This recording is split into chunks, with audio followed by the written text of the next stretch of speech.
안녕하세요. 소리의 가치입니다. 구독과 좋아요, 알림 설정 부탁드려요. 오늘의 사연 시작할게요. 첫 번째 사연입니다. 이 글을 써야 할지 수백 번은 더 고민하다 울립니다. 긴 글이 될 것 같아요. 13년 전에 작성했다면 더 일찍 끝났을 텐데 이제서야 쓰게 되네요. 대학 입학 후 전공의 스타일이 너무 맞지 않아 방황하던 때에 동아리에 가입하게 되었습니다. 이제 와서 느끼는 부분이지만 낯가림이 심하고 세상 돌아가는 일도 모르며 큰 저는 동아리방에 가서 잠깐씩 방문했다 오는 정도였어요. 성격 좋고 재밌는 선배들 따라 그렇게 술자리에서 친해지고 항상 즐겁다 보니 과에서 받는 스트레스를 동아리 사람들과 어울리는 걸로 버텼던 것 같습니다. 그 당시에는 친하지 않았던 선배와 동아리 여행을 가며 친해졌습니다. 다녀온 후 가끔 만나서 밥 먹는 사이로 가까워졌어요. 그리고는 동아리 내에서 사귄다는 소문이 났습니다. 저는 그런 감정은 아니라 웃고 넘겼는데 그 소문이 3개월을 가더라고요. 그리고는 2부에 만나서 코엑스에서 데이트를 했고 사귀게 되었습니다. 저는 사귀게 된 해에 수업 1개만 남은 상태에서 졸업만 가을 학기에 할 예정이었습니다. 학원 강사로 취업을 한 상태였어요. 선배는 졸업까지 2년 정도 남았던 것 같네요. 전 연애는 했었지만 남자 경험이 없었고 낯가림 때문에 친해지려면 시간이 오래 걸리는 편입니다. 동아리 생활 4년 동안 봐온 사이라 아마 더 믿었던 부분이 있는 것 같습니다. 저는 차를 가지고 왔다 갔다 하며 데이트를 했고 선배는 강원도가 고향이라 자취를 해서 차량이 없었습니다. 저는 선배와 관계를 가질 뻔한 일이 있었으나 반응이 없는 저를 보고 너 처음이냐? 라고 물었고 응 이라고 대답했습니다. 5월 말 동아리 체육대회에서 술을 많이 먹었고 그날따라 제가 집에 가고 싶다고 울었던 기억이 있습니다. 이날 사건이 터졌습니다. 제 차에 저를 조수석에 태우고는 집에 데려다 주기 위해 출발했다고 합니다. 그리고 제가 눈을 떴을 때는 수원의 한 여인숙이었습니다. 저는 침대에 누워 있었고 선배는 관계를 가지고 있었습니다. 정신을 차린 저는 제 위에서 움직이는 선배를 멍하니 보다가 뭐 하는 거냐고 소리를 질렀습니다. 그리고 제가 눈 뜬 걸 보고는 얼굴과 몸에 뿌리고는 침대 아래쪽에 걸터 앉으면서 7번 했다 라고 말했습니다. 저는 침대에 있던 이불로 몸을 가렸고 저에게 선배는 중간에 음주 단속이 있어서 어쩔 수가 없었다. 너를 재우고 아침에 출발하려고 했는데 덥다고 옷을 다 벗더라. 그걸 보고 참을 남자가 어디 있냐 라며 행동을 정당화시켰습니다. 그렇게 저의 첫 경험은 기억이 나지 않는 상태로 끝났습니다. 저는 이불 아래를 들춰봤고 선혈은 보이지 않아 그 와중에 안심을 했습니다. 빨리 여기를 빠져나와야 한다는 생각만 들었던 것 같아요. 옷을 입고 있지 않았던 저는 컴퓨터 의자 쪽에 가서 앉아있으라고 말했고 침대 아래쪽에 놓여있던 옷을 급히 입었습니다. 중간중간 저의 눈치를 보며 돌아보는 선배를 돌아보지 말라고 말하며 옷을 입었고 빠져나오며 깔린 바닥에 빨간 카펫과 빨간 시계를 지나치며 주차장으로 향했습니다. 여인숙이 위치한 곳은 항상 학교를 가기 위해 지나다니던 곳이었습니다. 집에 돌아와 방 침대에 앉아서 나에게 무슨 일이 생긴 거지 라는 생각을 하며 앉아 있었던 기억이 납니다. 이 일이 커지면 어떻게 되는 건가 라는 생각을 한 것 같아요. 소중했던 동아리 사람들과 소문이 날 것이 두려웠던 기억이 납니다. 며칠 후 선배에게 연락이 왔고 만나자고 하더군요. 만나면 무슨 얘기를 하는지 듣고 그 다음에 생각해보자 라는 생각으로 서현역에서 만났습니다. 아무렇지 않게 식사를 하며 얘기를 하기에 길에서 제가 나는 처음이잖아. 근데 기억이 없잖아. 라고 운을 떼고 쑥스러운 듯 당황하며 그런 얘기는 하고 다니는 거 아니다. 나도 얘기 안 한다. 라고 했습니다. 바보같이 살아온 저는 그 말에 수긍했고 없던 일처럼 지냈습니다. 그리고 없던 일이 되어야 했던 것 같아요. 심연 깊은 곳 상자 속에 담아 가라앉혔습니다. 기억 깊은 곳에 숨겨놨던 것 같아요. 그리고 뜬금없이 월경일주와 상관없는 혈이 나왔습니다. 이게 천여막인가 라는 생각을 했습니다. 그 이후에는 피임용품은 느낌이 없다고 잘 사용하지 않았고 저는 느낌이 없고 아파서 빨리 끝나길 기다리는 관계가 이어졌습니다. 하기 싫다고 하면 여자는 남자가 원할 때 해결해줘야 한다는 말을 입에 달고 살았습니다. 지금으로 따지면 가스라이팅이 정말 심했는데 누구에게 물어볼 수도 없고 그렇게 끌려다닌 것 같습니다. 그리고 몇 달 후 아이가 생겼고 결혼을 하려고 했으나 선배 엄마가 반대해서 낳지 못했습니다. 아주 많이 힘들고 힘겨웠던 시간입니다. 그렇게 계속 만남을 이어갔으나 게으르고 매일 아픈 선배에게 지쳐갔습니다. 항상 제가 학교 앞으로 만나러 갔고 제가 못 가는 주는 안 보고 넘어갔습니다. 평균 100km 정도를 왔다 갔다 한 것 같네요. 저도 지쳐갔고 연애라는 게 이런 건지 더 이상 못하겠다 싶어서 헤어지자고 말하면 안 된다고 매달렸습니다. 저는 아픈 기억으로 이런 내가 다른 사람을 만난다는 것이 죄를 짓는 것 같아 나중에는 헤어지는 걸 포기했던 것 같습니다. 그렇게 6개월에 한 번씩 헤어지자는 말을 하면 붙잡고를 반복하며 시간은 흘렀습니다. 정말 마지막이라는 생각으로 2011년도 겨울에 헤어지자고 얘기하고 연락을 씹었습니다. 3주 동안의 시간 동안 극단적인 선택을 할 거라고 연락이 오더군요. 바닷가 앞이다, 칼을 사놨다, 부모와도 섞이지 못하는 선배라는 걸 알았기 때문에 정말 극단적인 선택을 할까봐 결국 얘기를 하기 위해 만나러 학교 앞으로 갔습니다. 이때는 헤어진 상태지만 저는 또 바보같이 만나러 막걸리 집으로 갔습니다. 얼굴이 차가워진 선배는 우리 인연이 여기까지라는 걸 인정하면서도 부모 때문에 힘들어했습니다. 그리고 헤어지면서 자기 방에 잠깐 들렸다가 가라고 했고 저는 방에서 힘들다고 침대에 걸터앉아 오는 선배를 힘내라고 안아줬고 그대로 저를 침대에 눕히며 억지로 관계를 가졌습니다. 누가 남자 방에 함부로 따라오래 라고 말하며 힘으로 저를 눌렀고 저는 빠져나올 수 없었습니다. 그렇게 5분이 흐른 것 같습니다. 저는 울면서 바지를 입고 인사도 가겠다는 말도 없이 자취방을 빠져나왔습니다. 그리고는 며칠 후 또 아무렇지 않게 연락이 왔고 그때는 정말 자포자기한 마음으로 선배에게서 벗어날 수 없다는 생각을 했던 것 같습니다. 없던 일처럼 만남을 이어갔습니다.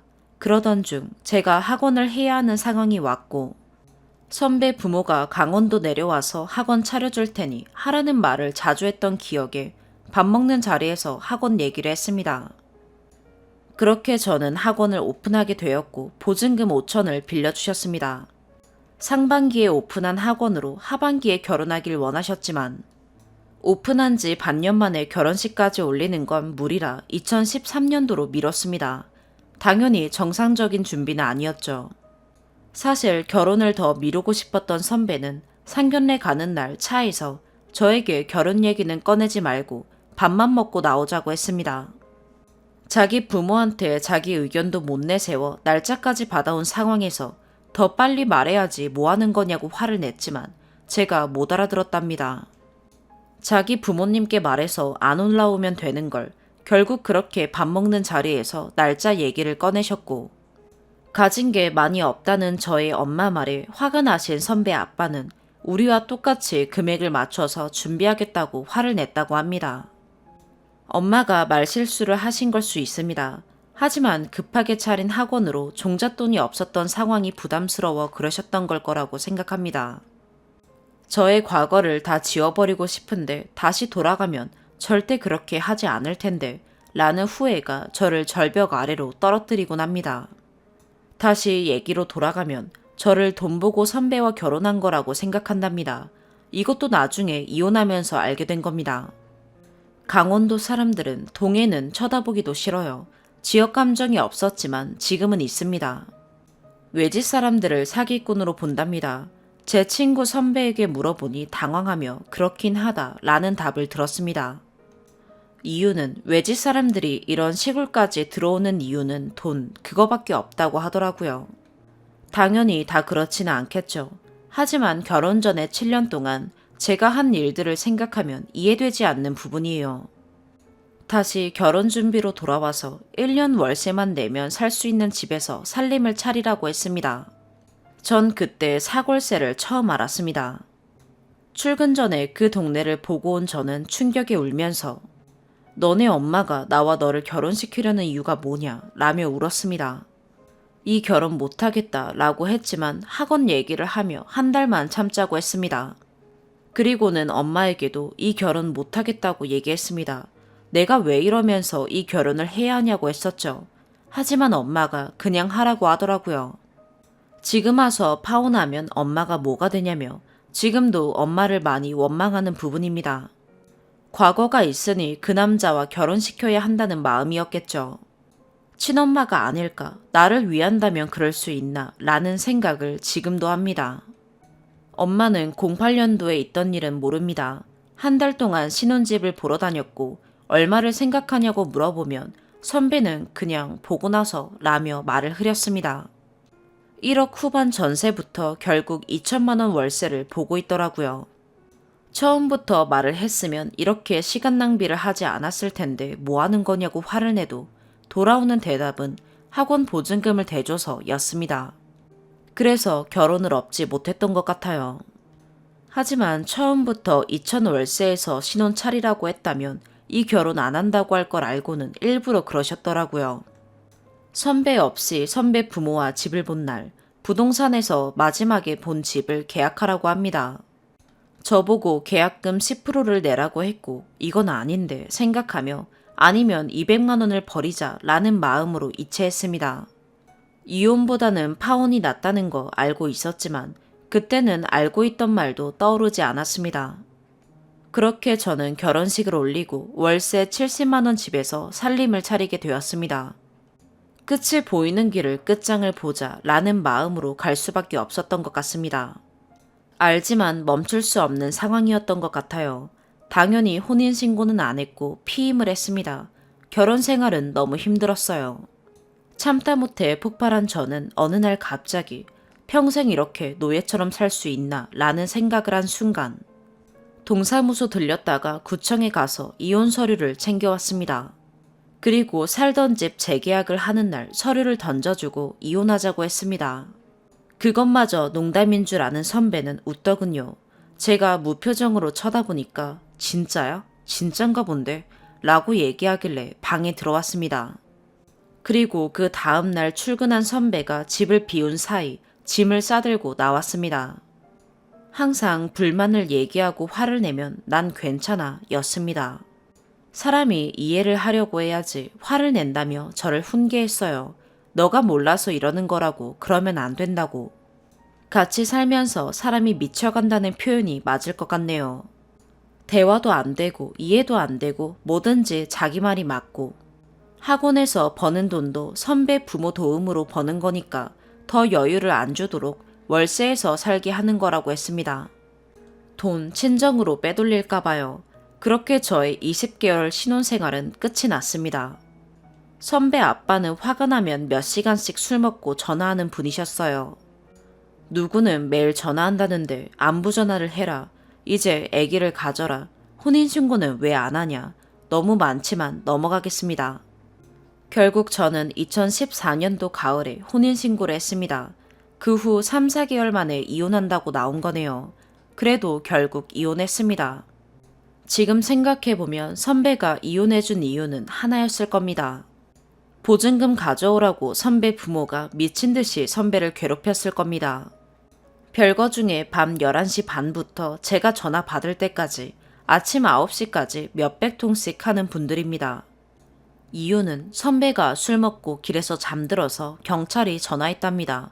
저보고 가보라고 했지만 안 갔습니다.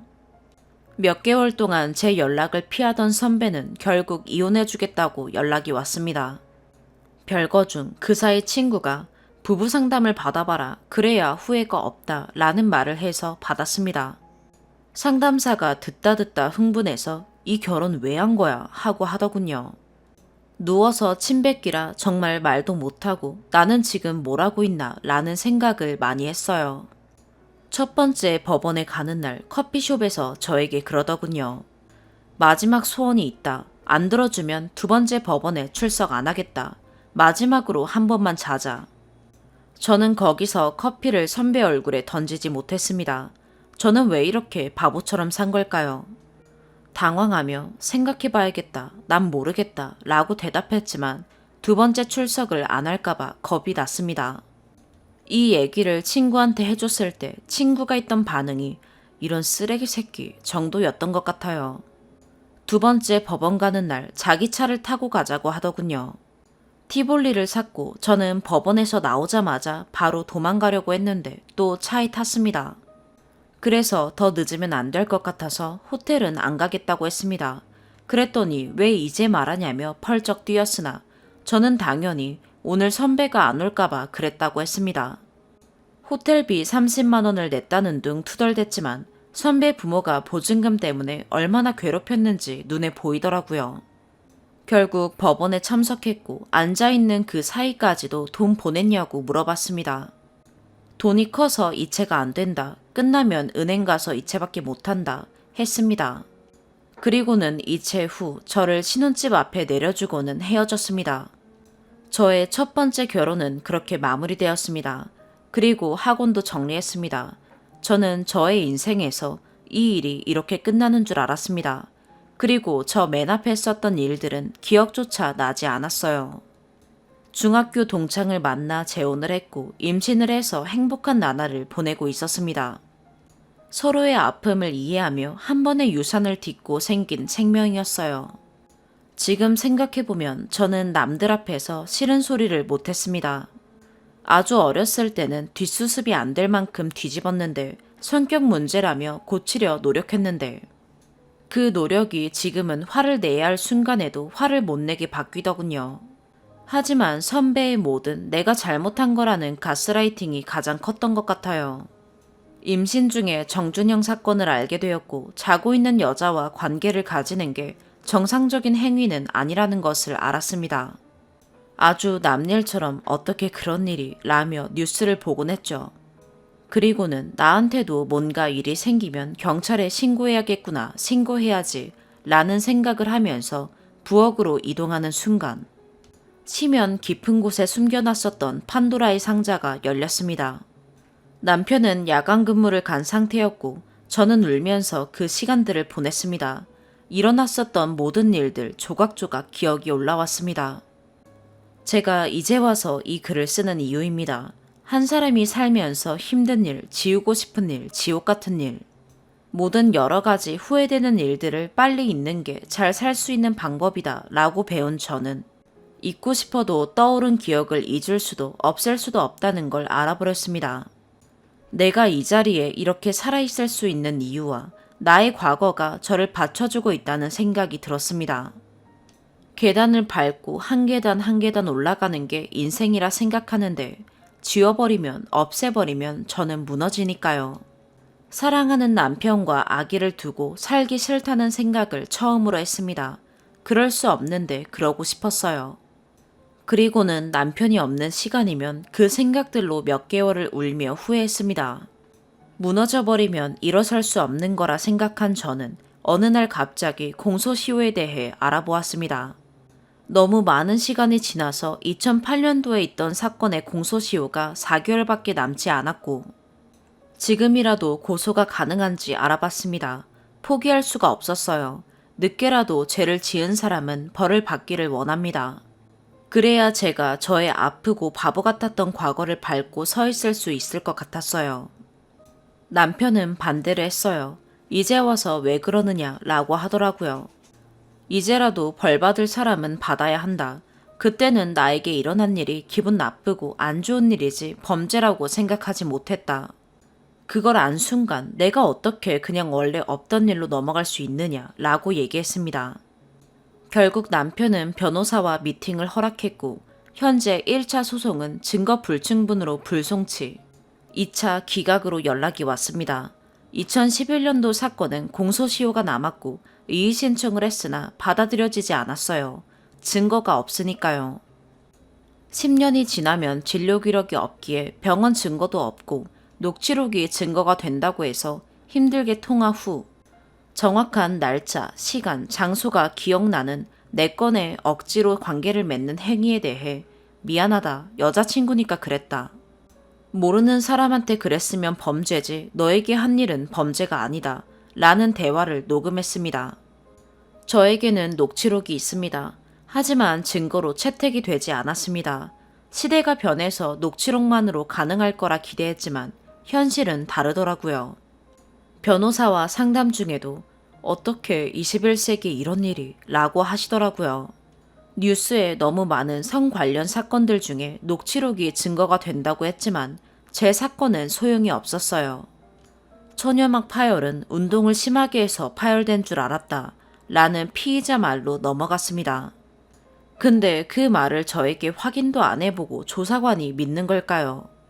저는 그때 학교도 다니지 않았고 운동도 배운 적 한 적도 없습니다. 천유막은 여러 이유로 파열되어 바로 병원에 가지 않으면 증거가 되기 어렵다고 합니다. 변호사님도 재심은 받아들여질 확률이 적다. 선배를 경찰서 피의자 신분으로 조사받게 한 걸로 만족하자 라는 의미로 얘기했습니다. 하지만 저는 포기할 수가 없습니다. 저는 이렇게 힘든데 선배는 안 걸려서 다행이다 라는 마음으로 생활할 거라 생각하니 너무 화가 납니다. 제가 더 이상 뭘 해야 할까요? 마음 같아서는 녹취록을 선배 부모에게 보내고 싶습니다. 회사를 알아내 내용 증명을 보내고 싶어요. 하지만 학원에 찾아와서 회방을 놓은 적은 없어서 이건 참을까 합니다. 세상 예쁜 아이가 이제 돌이 지났습니다. 제 소원은 선배가 자백하는 겁니다. 공소시효가 지났든 안 지났든 그리고 재판을 받고 싶습니다. 남편과 오빠 말고는 아는 사람이 없어요. 제가 이 일을 터뜨리게 된다면 부모님이 알고 쓰러지실까봐 걱정입니다. 하지만 제가 받은 고통 몇십 배 더 복수하고 싶습니다. 아직도 저를 좋아한다고 하더라고요. 저 같은 바보가 아니고서야 선배 같은 사람을 케어할 여자가 흔하지 않을 겁니다. 그리고 선배 엄마가 그러더라고요. 너가 학원 하면서 이러는 거지 학원 아니면 눈이 높아져서 뭐 이런 식으로 말씀하시길래 맞다고 했습니다. 저처럼 사는 사람이 없다고 했습니다. 제가 운영했던 지역은 꽤나 여유 있는 아이들과 학부모님들이 모여 사는 곳이었습니다. 아주 좋으시고 사랑 많이 받고 자란 예쁜 아이들이 넘쳤던 곳이에요. 아주 가끔 힘들게 하는 분들이 계셨지만 이렇게 사는 게 사는 거구나 라는 생각을 했던 것 같아요. 선배 부모의 보증금이 들어간 곳이라 언젠가는 떠나보낼 곳이라 생각하고 있었습니다. 운영하면서 공부를 정말 많이 했어요.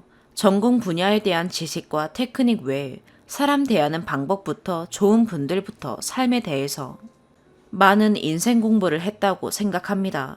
그래서 후회는 없어요. 9년의 과거가 힘들었지만 그래서 헤어나올 수 있었던 것 같아요. 그 보증금이 아니었다면 절대 저를 놔주지 않을 사람이었으니까요. 안 좋은 댓글이 상처가 될까 두렵습니다. 가끔 주작 아니냐는 글을 봐와서 처음부터 끝까지 쓰다 보니 길어졌네요. 주작이면 좋겠지만 아쉽게 아닙니다. 제 아이에게 떳떳한 엄마가 되고 싶어요. 제가 올바르게 곱게 탄탄해져야 한다는 걸 실감하고 있습니다. 과거에서 벗어나 미래만 생각하며 달리고 싶습니다. 나에게 왜 이런 일이 라는 생각을 수도 없이 했어요. 왜 하필 나일까? 내 팔자야 다시 돌아갈 수만 있다면. 하지만 과거는 바꿀 수 없고 저는 앞으로 나아가야 합니다. 앞으로 나아가기 위해 쓴 글입니다. 저에게 피와 살이 될 댓글 기다리겠습니다. 긴 글 읽어주셔서 감사합니다. 두 번째 사연입니다. 제가 여러분께 조언을 얻고 싶은 일이 있습니다. 제가 정말 화병이 나서 미칠 것 같아요. 사람 하나 살린다 생각하고 조언 좀 부탁드립니다. 저희 집은 엄마, 아빠, 언니, 저 이렇게 4인 가족입니다. 제가 27, 언니가 29이고요. 저희 집 집은 있지만 30년 된 아파트고 아직 5,500 대출금 남아있고 아빠는 이미 정년 지나셨고 엄마는 내년 6월이 정년이에요. 가족들 다들 위의 상황은 공유하고 있어요. 그냥 수저 없는 집이라고 생각하면 쉬워요. 아빠는 혈압약 드시고 엄마는 올 5월쯤에 파킨슨병이라고 해서 약 드시고 있어요. 저는 4년제 대학을 2년 휴학하고 졸업해서 취업한 지 1년 반 정도 지났어요. 언니는 2년제 대학을 1년 휴학하고 졸업했고 전공이 자기 적성에 안 맞는다고 콜센터에 취업해서 근무하다 1년 반 정도 채우고 건강상의 이유로 퇴사하고 기간이 정확히는 기억이 안 나지만 두세 달 정도 쉬고 다른 일반 사무직으로 취업해서 근무했습니다. 그리고는 잘 다니다가 회사에서 어떠한 일로 울었는데 상사가 그것을 비꼬면서 무시했었대요. 그것 때문에 상사에게 엿을 먹이고 싶다며 무단으로 퇴사를 했습니다.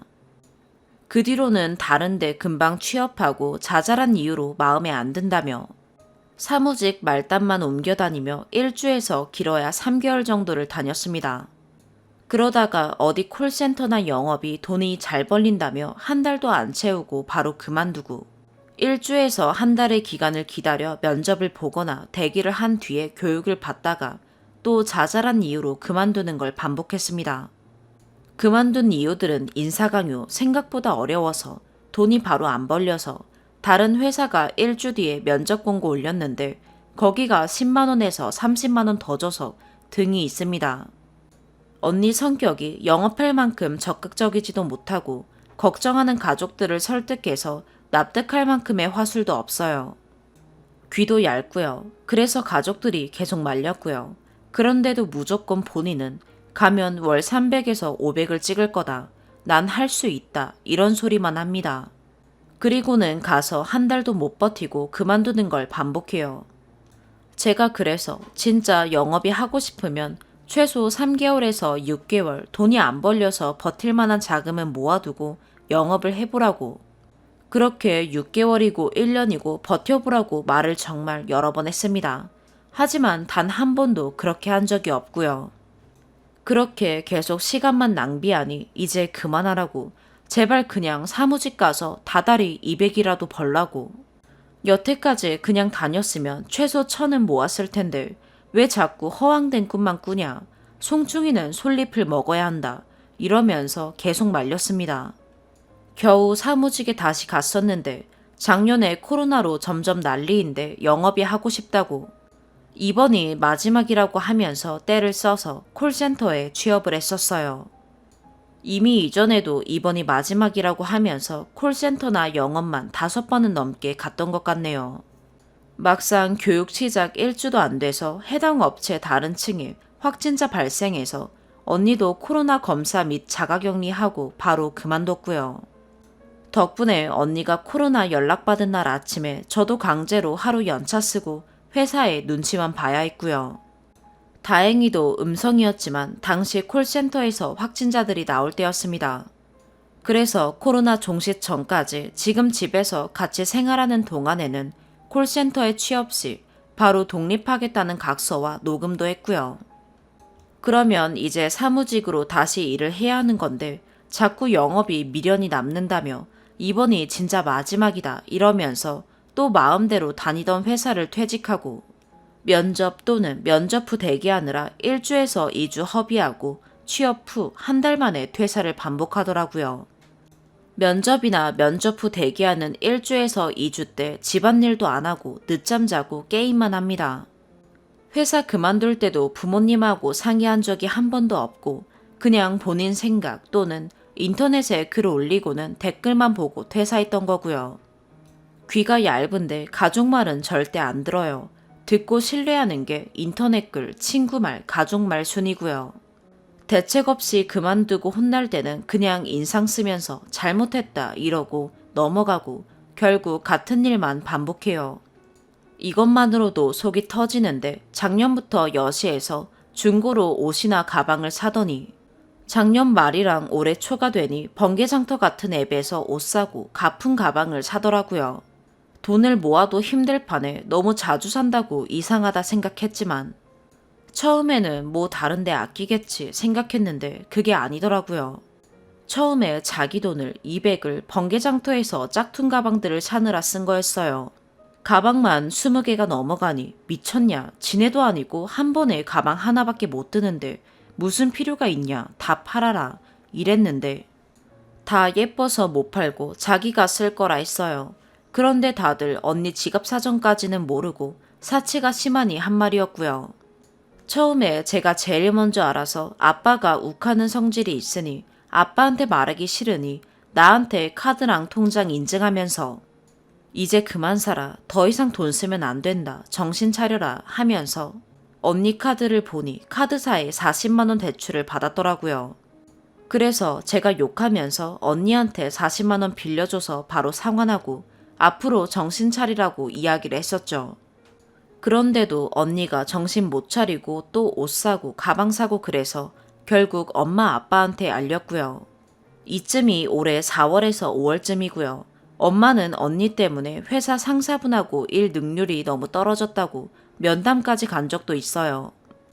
제가 끝까지 감시를 해야 했는데 언니가 또 5월, 6월쯤에 사무직에서 영업을 하겠다고 작년에 자기 의지로 그만둔 게 아니라면서 떼를 쓰더니 결국 엄마 아빠가 허락을 하더라고요. 저는 그게 너무 화가 나서 더 이상 언니랑 말 안 하고 겸상도 안 할 거다. 언니 돈 쓰는 거 엄마 아빠가 확인해라 하고 언니를 감시하는 것에서 손을 털었고요. 그때 언니는 처음에 보험사에 갔다가 위약금이나 리스크가 너무 크다며 건강식품 판매처로 입사를 했어요. 그게 6월 중순쯤이었고요. 저는 언니랑 7월 초에서 중순쯤에 다시 말을 하기 시작했고요. 이쯤 되면 지가 알아서 관리할 줄 알고 말았는데 그때 카드사에서 대출을 받았네요. 은행에서는 500에 이율 3%, 카드사에서는 1150에 이율 14%. 그리고 그 돈은 진품이지만 진품을 증명할 수 없는 80만원짜리 구찌 가방, 20만원짜리 금목걸이, 은귀걸이, 보세옷, 중저가 가방, 절대 사용하지 못할 대왕 리본 머리핀 등으로 바꾸어서 현금은 없어요. 다 써버렸대요. 1년 동안 갚겠다는데 100씩 해서 하겠다네요. 진짜 미치겠어요. 정말 미칠 것 같아요. 심지어 언니가 고도비만 정도인데 언니가 다이어트 약을 먹고 싶다 해서 아빠가 40만원어치 약을 사줬는데 그게 5개월에서 6개월치인데 본인이 제대로 안 지켜서 아직도 남아있어요. 식단도 제대로 안 지키고요. 자기 돈이 아니면 더 잘하려 해야지 왜 안 지키냐니까 먹고 싶어서 어쩔 수가 없대요. 나중에 돈 생기면 아빠한테 40만원 다시 드리라니까 아빠가 해준 건데 왜 줘야 하냐는 소리나 하고 있고요. 그런 와중에 코로나 때문에 외식 자제하고 집에서 배달시켜 먹거나 해먹기에 대출을 받아서 간식 사 먹고 혼자 국밥 먹고 오고 액세서리 구매, 옷 구매 이렇게 착실하게 써서 3개월도 안 돼서 1,500이 사라졌어요. 오늘 저한테 가볍게 말하다 걸려서 엄마랑 저만 일단 알고 있어요. 아빠가 알면 술 마시고 난리치고 할 게 뻔하니까 말도 못했고요. 일단은 내일 언니가 새로 통장 만들어서 거기로 월급 통장으로 하고 통신비, 보험료, 교통비, 대출금 상황도 제가 언니 통장과 비밀번호를 받아서 제가 관리하려고 합니다. 솔직히 하기 싫은데 언니는 신뢰도가 없어서 검사하느니 제가 하는 게 일 한 번만 하니까 하는 거예요. 저는 언니한테 정신병이 아닌가 싶은데 뭘 어떻게 정신 차리게 해야 할지를 모르겠어요. 해병대 캠프나 운동을 배우면 정신력이나 참을성이 생길까요? 학생 때까지는 그냥저냥 식탐 많은 혈육 1위였는데 이제는 혈육이기 싫은 생면체예요. 진짜 미치겠네요. 세 번째 사연입니다. 34살 남자입니다. 여자친구와는 영어학원에서 만났습니다. 여자친구는 전형적인 미인형이고 자기 관리를 잘하는 사람입니다.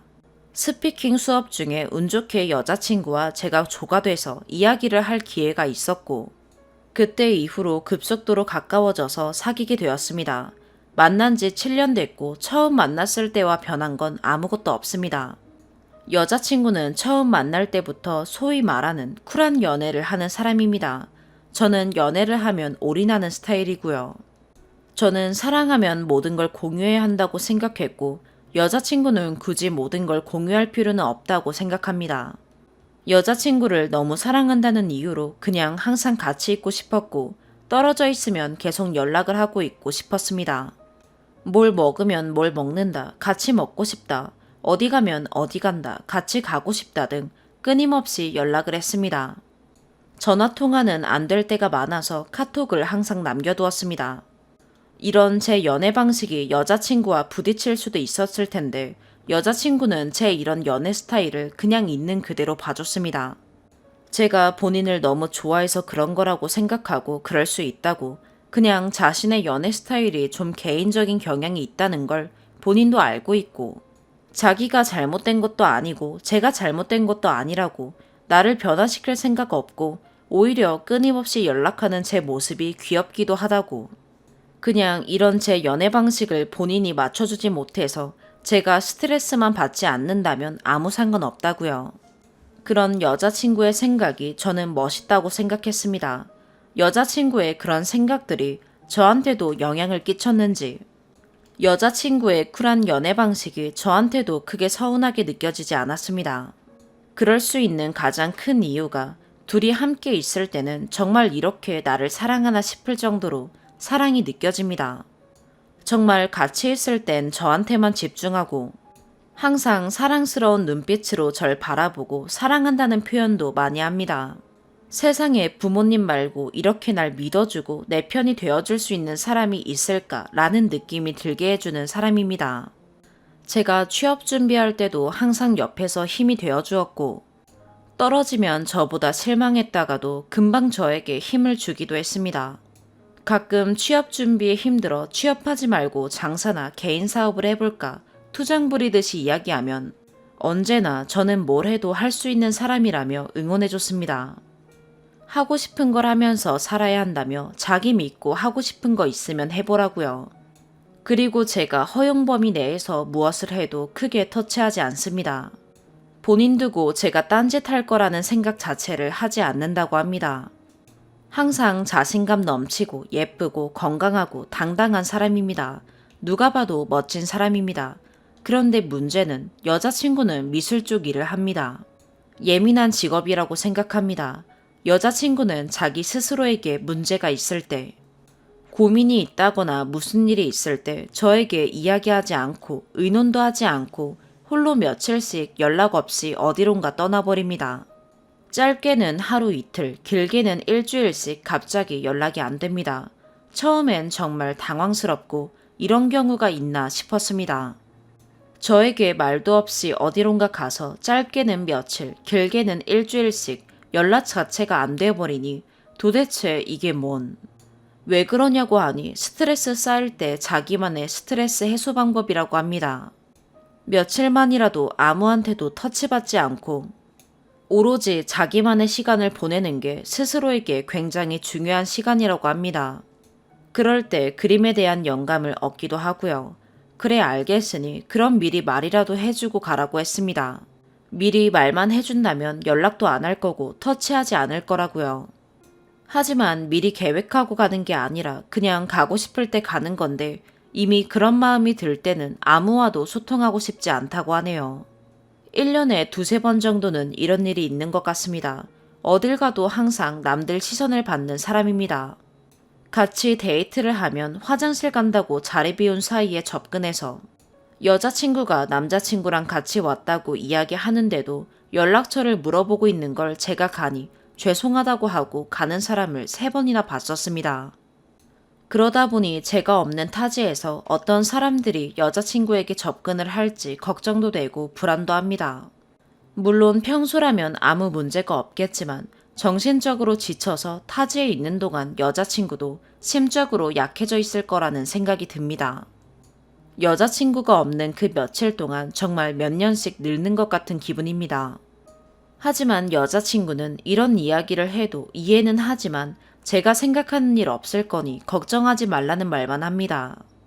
6년 동안 만나면서 여자친구는 항상 그 모습 그대로입니다. 저를 대하는 태도며 장점도 단점도 하나도 변하지 않았습니다. 제가 겪어온 이 사람을 봤을 때 앞으로도 항상 그 모습 그대로일 것 같습니다. 여자친구도 30에 들어서면서 미래에 대한 이야기가 나오고 있습니다. 여자친구는 저에게 확신이 있고 믿음이 있다고 합니다. 하지만 미래 이야기가 나왔을 때 저는 불안감을 느꼈습니다. 정말 너무 사랑하지만 주기적으로 지옥 같은 불안감을 느꼈던 시간들, 무슨 문제가 있을 때마다 혼자서 말없이 떠나버리는 여자친구. 그럴 때마다 불안에 떨어야 하는 저, 여자친구에게 물어봤습니다. 결혼하고 나서도 그렇게 혼자서 말없이 연락 없이 떠날 거냐고요. 그러지 않으려고 노력하겠다고 하지만 쉽게 약속하지는 못하겠다고 합니다. 평소에 마음 같아서는 본인도 그러지 않으려고 하는데 그런 순간이 되면 자기도 모르게 모든 걸 피해버리게 된다고 합니다. 여자친구는 본인 입으로 한 말은 그동안 다 지켰습니다. 노력하겠다고 했으니 분명히 노력할 거예요. 그런데 노력해도 되지 않을 가능성도 충분히 있다는 게 문제겠죠. 그렇게 된다면 결혼을 해도 여자친구의 이런 개인적인 시간들을 지켜줘야 할 텐데 과연 그때도 제가 그럴 수 있을까요? 헤어진다는 건 상상도 못하겠습니다. 정말 기분이 안 좋고 짜증나고 괴로운 일이 있다가도 여자친구만 만나서 몇 마디만 나누면 기분이 풀려서 좋아져 버립니다. 헤어나오지를 못하겠습니다. 그냥 귀신이나 여우에 홀린 듯 빠지게 만들어버린 여자친구, 저희가 결혼을 해서 잘 살아갈 수 있을까요? 오늘의 사연 여기까지입니다. 구독과 좋아요, 알림 설정 부탁드려요. 시청해주셔서 감사합니다.